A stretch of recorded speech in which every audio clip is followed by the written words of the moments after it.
So, hello everyone. Welcome to Think Tank Television. I'm Erin Johnson, and today we have with us Kathleen and Justin Evans, who we've had with us before. Welcome to both of you. Thanks, Thanks, Erin. Kathleen, I think we've talked about before, is a senior English teacher in the Plymouth Carver School District, and she's also the founder of our Whitman Writers Block group on Facebook. And Justin is on the select board in Whitman. How many terms have you been there now? I'm in the last year of my second term. Good for you. Great. Okay. And so Kathleen's here to talk. We have a couple of things to talk about. We're going to talk about education and we're going to talk about government. And Kathleen's going to talk to us today about some of the issues in education. And Justin's going to talk to us about some of the issues in Whitman government. Yeah, I think Justin will definitely be able to weigh in on the education stuff too, and I'll try my best to weigh in on the government. Okay, all right, that'll be great. It'll be a great conversation. Okay, so first, Kathleen, can we talk to you? It's so great to see you. How was your summer away from school been? Oh, it's been great. It's been so nice. We got out pretty early this year, so we were out, I want to say it was June 14th. And so it felt early and it was lovely. And so our daughter Dylan is in daycare twice a week, so I get 2 days. She's so adorable. Yeah. Oh, she's yeah. Yeah, she's right in the background. I can see her. Yeah. Okay. Yeah, but no, it's been great so far. It's been really good. Okay. And so about schools and education, I just have a question for you. I did a little reading, and I know Justin mentioned it to me about cell phones in schools, and I read some really that they can be very problematic, and I read a couple of positive things about them too. But overall, how do you feel about them? I mean, I think just what you said, it's kind of a mixed bag. I would say, so I used to be pretty lax with cell phones. I came in my first year of teaching and I was like, cell phones are great and they help education. And I was definitely the teacher that was looser with the rules. And then as the years have gone on, I've seen that the stricter approach typically helps a little bit more. So our district actually took it out of our hands the last couple of years. So Plymouth South High School has a no phones policy. So we collect them at the beginning of every class. And we put them in like a cell phone pocket. And then they get to take it after class. And so they can use them during passing and they can use them in the lunchroom, but they can't have them out in class unless a teacher has like made it part of the assignment. And I have to say that I think it has been for the best. I really love the idea of students are in charge of their, like they have an ownership over their education and they know when to take them out and when they don't. But they're also like kids, you know, like when I was mostly teaching freshmen for a while. This past year was the first time that I started teaching all the grades. And freshmen are just coming out of middle school and they really do need some guidance on how to use technology effectively. And so I really like the no phones in class. And so then as a teacher, I can say, okay, we're going to take a break and they can check them out. But it's cut down on things like, I don't know, if a student checks a text really quickly and it's some horrible gossip about them, right? Like they can't focus on class anymore, right? They've lost that whole period to anxiety about what's happening in their social life. And it's sad for them. And it's also an educational loss. And so I really like the idea of having it out of the class. I think it's been really successful. Okay, that's because I did read that one of the biggest problems was distraction, like you said. They can, but sometimes I wonder for safety though, would it be good for them to, I mean, in an emergency, or would that be not good? Yes and no. You know, I don't think I don't want to speak for all my coworkers, but I don't think that there are many teachers that if there was a lockdown would tell the students that they can't grab their phones. Do you know what I mean? Mm-hmm. Like it would be very easy for a student to grab their phone and then go over to the safety location.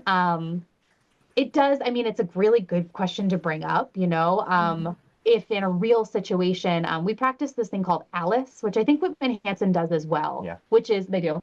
Yeah. Which instead of the normal, you just stay in a corner and hide and lock the door, you have these options. So if you're on the first floor and you have a door that has access to the outside of the building, you can leave.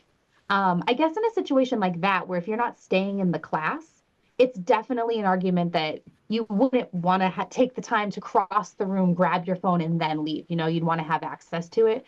So yeah, I don't know. I think safety might be one of those things that I'm not sure about, but in terms of a normal everyday class, I think that kids are much more productive and much more social when they don't have their phones. Because if we have downtime in class and they have their phones on them, they will be on their phones.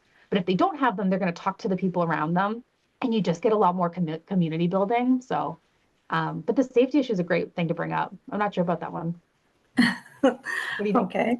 Yeah, I think, I know a couple towns around us. I think Brockton is experimenting with like I forget what the cases are that you just leave them in the sleeves. Yeah, the cell phone pockets. Yeah, cell phone pockets. Or are they the electronic one? It's the electromagnetic yeah. Faraday cage sleeves. And I think Situate's going to something like what Plymouth South is doing with the process. So I think, I don't know. I think there's merits to it. Yeah. Definitely for just it would help with adults sometimes. Oh my God. If I had to put my phone in a pocket during a meeting, I would definitely be more productive.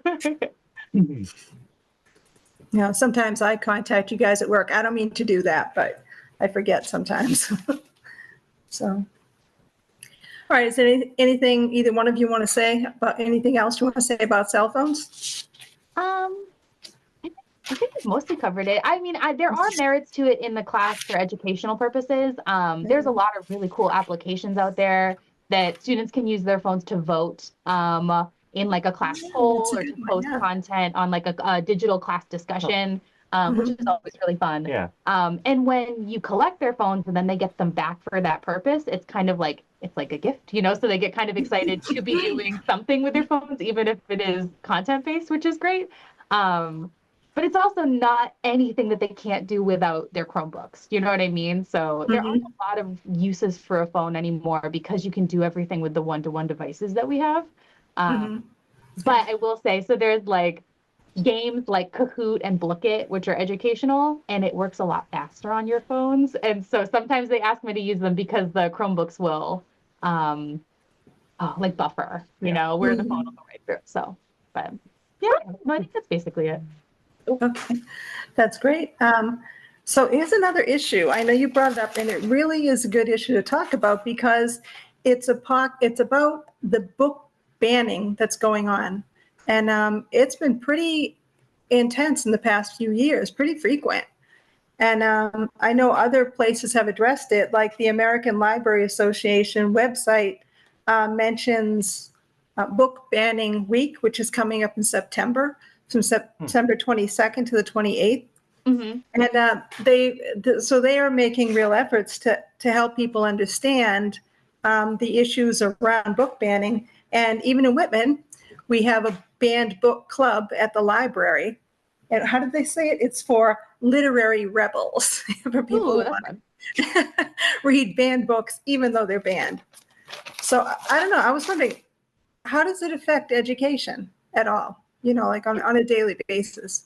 It's huge right now. And I mean, I can speak to it from a teacher perspective, and then I'd love to hear like from a town policy perspective. But I think it used to be one of those things that we talked about very generally because it happens in other states, but not in Massachusetts. And that has really changed in the last couple of years to this conversation about like how much should parents and communities be in a school district? You know what I mean? And so, yeah, it's come up a lot. And I mean, there are states. So like Florida has book bans, right? There are a lot of states actually that have specific book bans.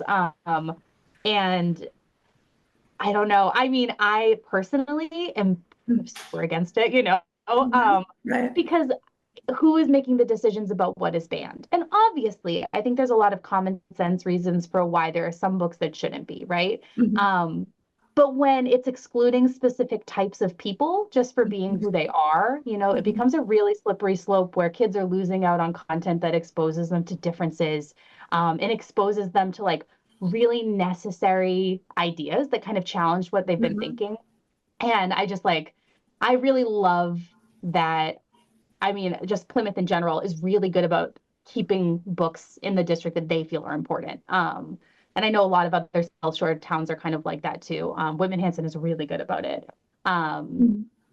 but yeah, it's crazy. And it's one of those things. So we teach this book called Fahrenheit 451 in our curriculum, and it deals directly with like burning books that are found to be dangerous. And so in like an educational perspective, it's kind of neat that it's in the news because you can draw those parallels, but it's also horrifying because you're looking at this dystopian novel where kids are supposed to be like, oh, what could never happen, when really like it's happening actively in the news right now. So it's opened up a lot of really cool discussions. Yeah. Oh, that's neat, because another question is, who really makes those decisions about what they can teach in school in terms of which books they can teach, like in an English class? So I can start Yeah. micro and then you go macro. Sure. Okay, so it depends on the school, but Plymouth has been going more towards a common curriculum in the sense that we have unit plans that are constructed, and then we can add some of our own choices to it. So in the freshman curriculum, I have to teach the Odyssey, Romeo and Juliet, To Kill a Mockingbird. That might be it for the necessaries. And then I have other units like a short story unit where I get to pick things. But then every year we also have a survey that goes out and it says, what books do you want to add in? And it specifically looks at like, do we have enough books that include cultures that are not our own, right? Like, how can we include more diverse cultures? And so Plymouth is really, really good about looking at what voices are missing in our texts and then bringing them in. And we have a pretty good book budget to do it. And then, so I guess that is, but I haven't really had to deal too much with people asking us not to read a book. I did actually have a student this year whose parent said she could not read one of the texts that I had asked. So we read The Hate You Give in my freshman class, and I had a student whose parent did not want them to read it. And so she read a different book instead. So I kind of made a separate curriculum that had some crossover, so she could still participate in classroom activities, but she was reading a different core text. And so I've gotten a little bit of pushback, but I feel like we haven't really seen too much involvement with parents not wanting kids to read the books that we teach. Good. Yeah, Erin, if I can jump in on the sort of who decides side. So I know, and this would be better coming from a school committee member than a select board member, but the curriculum is, I believe, there's curriculum coordinators, policies set by the school committee, informed by the superintendent, and it kind of trickles down to what they do or don't teach. I know that a lot of the fights in public have been going to school committees. So public comments in school committee meetings have become a little more contentious the last couple of years because of some of these discussions about, what books are or aren't appropriate in certain schools. I know Abington had a huge spin up. It was probably a year and a half ago, 2 years ago, and Pembroke just last year. But it's funny to see. Yeah, it's great to have community members involved like that, but it trying to prevent kids from reading books, typically on the LGBTQ type topics. Those are the ones that have been just recently. Things that kids, that are different, feel different, should be exposed to kind of find these identities they may not be getting at home. And even a couple of years ago, before that, I think this really started with the 1619 project, right? This was like that was the first time I really remember it coming up in public meetings. And I will say that that's one that we gave as summer work for our AP class, I want to say 4 years ago. Was it 2020? I think it was 2020. Yeah. And we actually haven't done it recently. We switched to a book called Just Mercy because that actually, you're right, that did get quite a bit of pushback. Yeah. Well, it's really amazing that you've given so much thought to it. But I think I think it's good to have allies among people who see the strangeness in the age we live in of people to say some books shouldn't be read at all. It's so I hope that that situation improves. But thank you for enlightening me about all that stuff. About book banning and just all that stuff. So do you have anything else to say about that, book bans?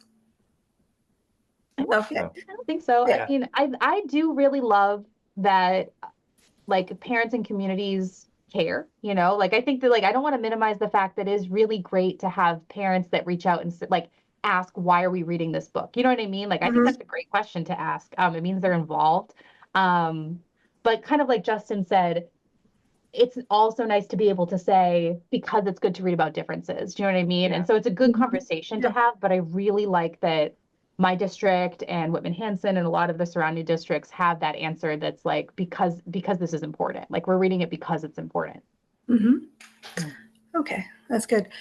Okay, so Justin, how Yeah. can you enlighten us a little bit? You told me a little bit about some of the things coming up in Whitman, and you wanted to talk about Whitman planning work. So what is new with that? What is it and what's new with it? Yeah, so Whitman's in a funny situation where we don't have a full-time town planner. We don't have any town planner, not even a part-time. We don't have a volunteer.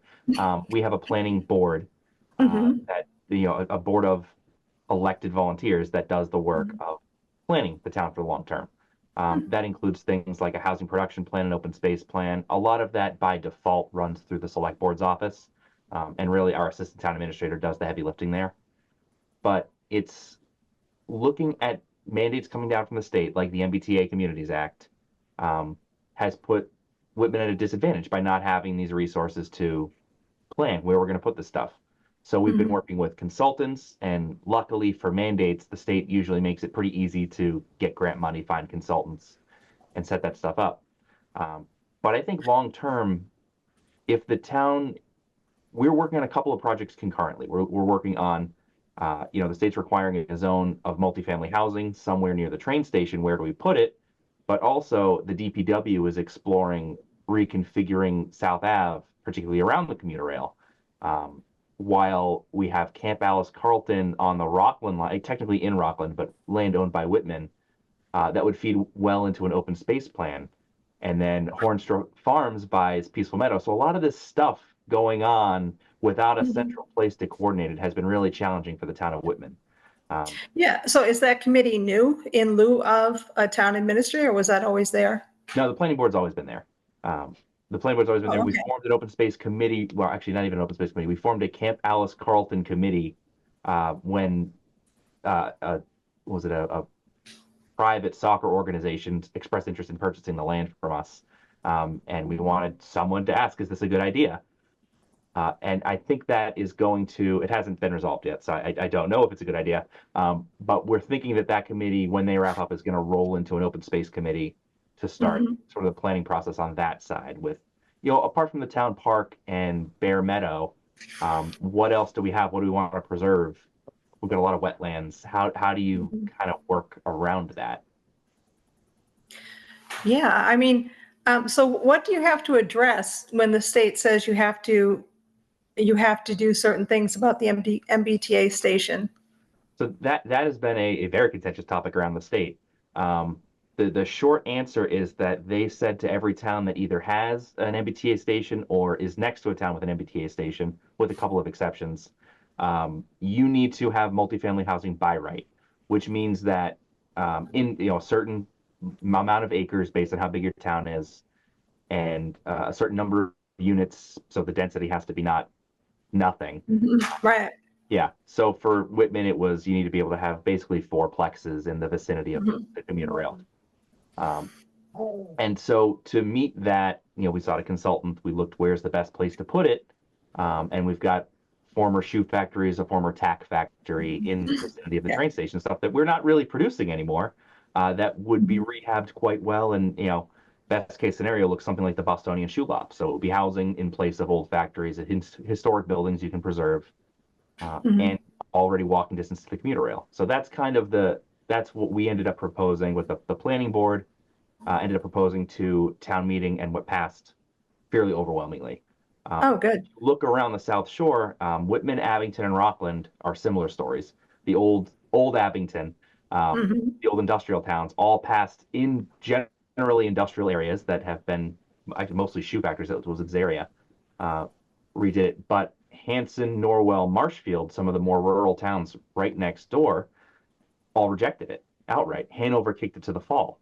So it's funny trying to draw that line between the towns that were more agricultural versus the ones that were more industrial, and trying to see, is that what the difference is between whether or not they're willing to say this land is underutilized, let's embrace it, or or if we don't want to hear from the state, I don't want to take this mandate, just send it back to them and ask their legislatures to not make us do this. So there's been a really interesting divide, and if we had a town planner, I'd ask them that question. Oh, yeah, that would be good. Are there any plans to get a town planner, or? It's on my short list of things we'd like to add, but the town, we did not put forward we attempted an override this year for the school portion of the budget. There's been discussion in the last couple of years whether or not we need an override to continue funding. So money's been tight. I don't think it's time to add full-time staff to the town. Mm-hmm. But it's like, I think that's my top priority for when, maybe when the Plymouth County retirement is fully funded, the pension liability is fully funded, and we have a little bit more money that we can keep here. Mm-hmm. Yeah, I was always wondering about the Park Ave school. Is that one of the areas that they might consider? Because no one's doing anything with that, are they? No one's doing anything like that. That's probably the question I get the most as a select board member. In drawing the zone, it would have been within a half a mile of the train station. It would have been a very desirable piece of land to develop. We specifically carved it out because the town owns it, and as far as I know, has no intention of selling it.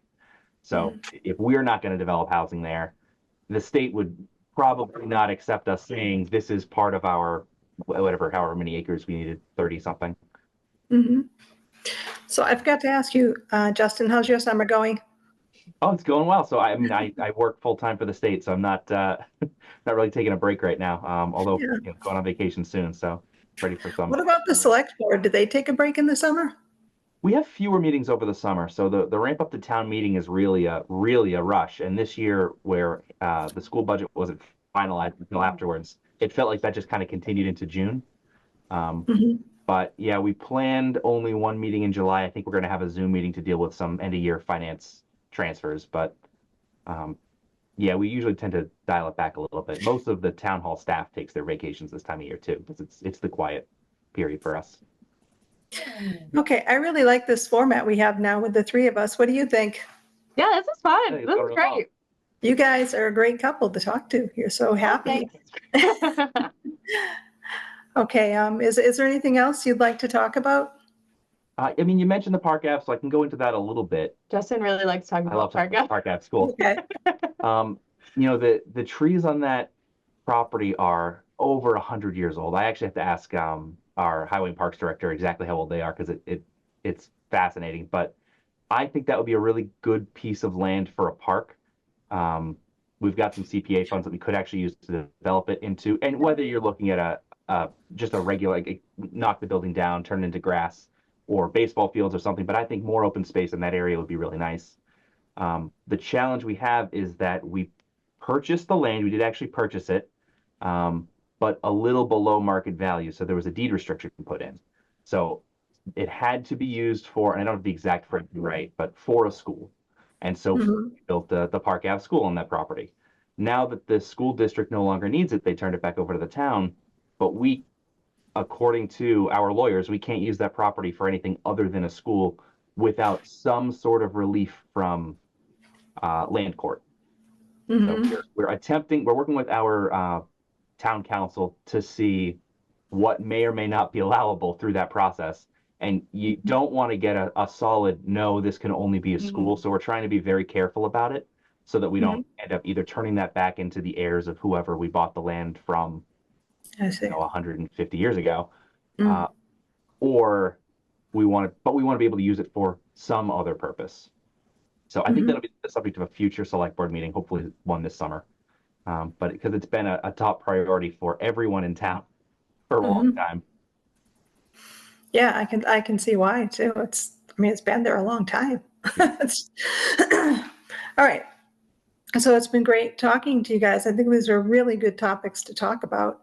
And I'm so glad we were able to talk about the thing. I know I was so afraid that we wouldn't have enough for Kathleen and enough for Justin, but I think we had enough for all of us, Yeah, it was a balance. It was nice. Okay. Well, okay, if we're all done, I hope you guys enjoy the rest of your summer. And I look forward to seeing both of you again at some point. You too. Yep. Are you going to be subbing in the fall again? I sub in Hanover now. Yeah. So you're picking that back up? Oh, yeah. Yeah, so, You- yeah, I really like it. It's fun. Yeah, I haven't heard anything about book banning in Hanover either, so that's nice. I mean, it's, Yeah, I really don't think that it's a big issue yet, but it is one of those things that's been trickling in, so it is interesting. okay. Cool. All Thanks so right. much, Erin. Yeah. Thanks, Oh, Erin. you're welcome. Thank you. Okay, thank you to everybody, Whitman Hanson, for watching. We'll talk to you later. Bye-bye. Bye.